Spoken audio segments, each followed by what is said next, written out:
কি ভাবে কি হাঁক তোলেন দেখছেন আমি কতটি হাঁক তুলছি। আসসালামু আলাইকুম। এবছর চিংড়ি মাছ আর দগরি মাছ দিয়ে কলের শাক খাওয়া হয়েছে, কিন্তু ডিম দিয়ে কলের শাক ভাজতে খাওয়া হয় নাই। তো চিন্তা করছি আজকে আমরা ডিম দিয়ে কলের শাক ভাজতে খামো। এরপর আম্মু আর ভাবি আইছে কলের শাক তুলতে। তো লন কলের শাক তুলতে যাওয়া যাক। চাষি মেহানি হাঁকবে সেখান দিয়েই তুলি। ঠিক আছে, এখান দিয়েই তুলি। তো আমরা আজকে এই পরিমাণ কলের হাঁক তুলছি, আর লাগবে না কি কো আম্মু? হ্যাঁ, আর লাগবে না বাবা। চলো বাড়তে যাই।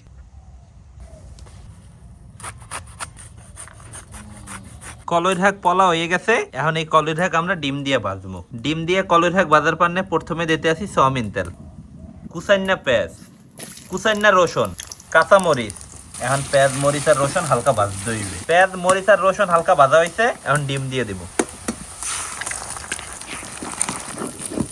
ডিম ভালো মতো ফেটাইনে হয়ে গেছে, এখন পলা কলের শাক দিয়ে দিব। ডিম আর কলের শাক একলগে মেয়াইনে হয়ে গেছে, এখন দিব নুন।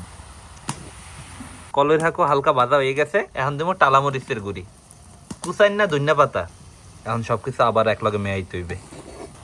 আম্মু অনেকক্ষণ তো হয়ে গেছে, এখন তো আমার কিছু হয় নাই। ওই গেছে, আর উঠুন বেটা। আচ্ছা ওটাই হলো।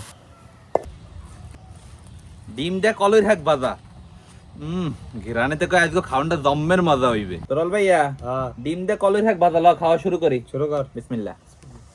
টেস্ট কেমন রল ভাইয়া? টেস্ট নরমাল শাকের মধ্যে, আমার কাছে ওই যে ডিম দেওয়ার জন্য আলাদা এটা লাগতেছে না। আমাদের তো ভালোই লাগবে, ডিমের হালকা গ্রান হইতে আছে।